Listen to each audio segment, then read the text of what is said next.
Mark Andrew Yulo, hindi na natiis ang galit sa anak at kay Chloe San Jose.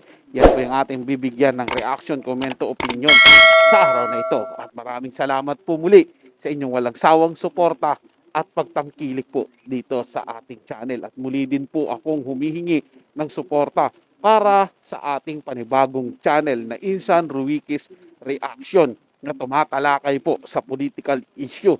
Baka may mahilig po dyan sa inyo sa politika. At ang video po na bibigyan natin ng reaction ngayon ay galing po sa channel ni Showbiz Trend Update. Nasa description po yung link ng kanyang channel, bisitahin po at pakisuportahan rin. Muli po ako ang inyong lingkod, Tagapanood TV.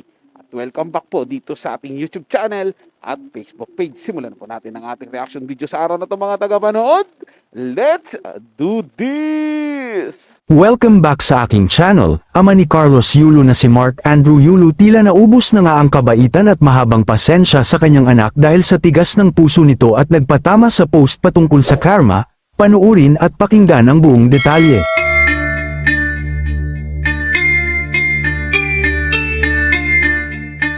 Kahit anong haba nga ng pasensya ng isang tao at kahit gaano pa ito kabait ay tila may hangganan talaga ito. Gaya na lang ng tatay ni Carlos Yulo na si Mark Andrew Yulo na nasagad ang pasensya dahil sa tigas ng puso ng anak sa kanyang pamilya. Siyempre pati ang girlfriend nito na si Chloe San Jose ay tila nakatikim na nga ng galit ni Mr. Yulo dahil sa pagiging bastos nito at pagmamanipula sa isipan ni Carlos Yulo na tuluyan na ngang nalason. Mabilis kasi naging kontrobersyal ang livestream ni Mark Andrew Yulo pagkatapos niyang pakiusapan ng ilang beses ang sarili niyang anak, ang two-time Olympic gold medalist na si Carlos Yulo, at ang kanyang kasintahang si Chloe San Jose. Nakipag-usap si Mark sa kanyang mga followers sa kanyang livestream at hinimok silang ipagdasal na lang sina Carlos at Chloe. Naniniwala rin si Mr. Yulo na sina Carlos at Chloe ay nasa taas pa rin kaya hindi nila mapagtanto kung ano ang maaaring mangyari sa kanila sa lalong madaling panahon. Mensahe ni Mr. Yulo maiksi ngunit napakalalim ng kahulugan, ipagdasal na lang natin si Kaloy tsaka si Goldie. Ano sila? Nasa alapaap, hindi pa nila alam yung mga mangyayaring karma. Nasabi ito ni Mr. Yulo dahil sa sama ng loob. Bukod dito nang isiwalat pa ng malapit na kaibigan nila na si Fajardo kung paano pinagtulungan ni Carlos at Chloe ang ina na si Angelica Yulo sa social media at akusahan ng magnanakaw.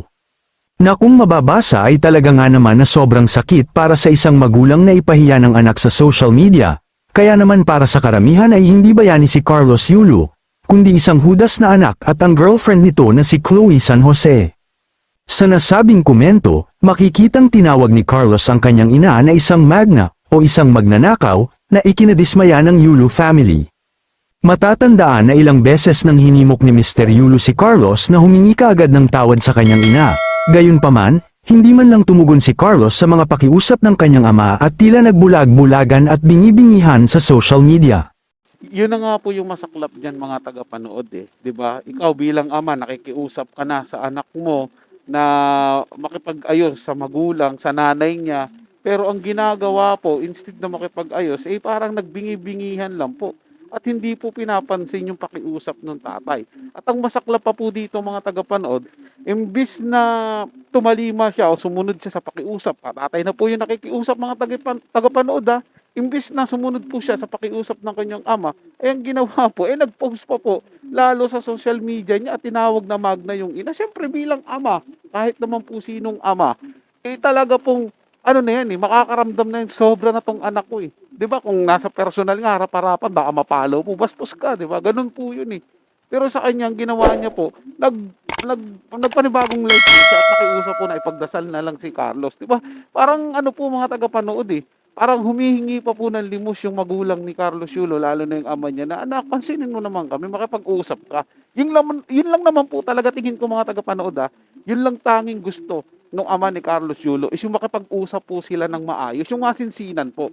Dapat tanggalin po muna ni Carlos yan si Chloe. Makikipag-usap po siya, siya lang po muna, pamilya sa pamilya. Si Carlos, yung nanay niya, yung tatay niya, sila lang po muna ang mag-uusap. Ilabas po muna si Chloe sa kahit yung mga kapatid niya para mapag-usapan po nila ng maayos kung ano po yung naging problema sa kanila, kung ano po yung kamalian ng bawat isa. 'Di ba? At pag nangyari po yun mga tagapanood, naglabasan na po sila ng inanaing nila sa isa't isa. O, ang kasunod nun, baka magkapatawaran na po. baka magkaayos na po sila mga tagapanood. Hangga't nandiyan po kasi si Chloe na patuloy pong namamagitan sa kanila sa gitna, at wala naman pong ginagawa para magkaayos po yung pamilya Yulo, wala pong mangyayari dyan mga tagapanood. Tayo po hanggang magpaparating lang po tayo ng ating komento, opinion dito sa social media. At kung hindi naman to papansinin ni Carlos Yulo, wala rin po tayong magagawa. Yun na lang po, tanging dasal na lang po talaga natin is matauhan po si Carlos at bumalik po sa pamilya niya. So yun lang po mga tagapanood. May nagustuhan nyo po yung ating talakayan sa araw na to. At kung kayo bago lang po na napadaan dito sa ating channel, huwag nyo po sanang kalimutan na mag-subscribe. Hit nyo na rin po notification bell para lagi po kayong updated sa mga bago pang video na ating ilalabas.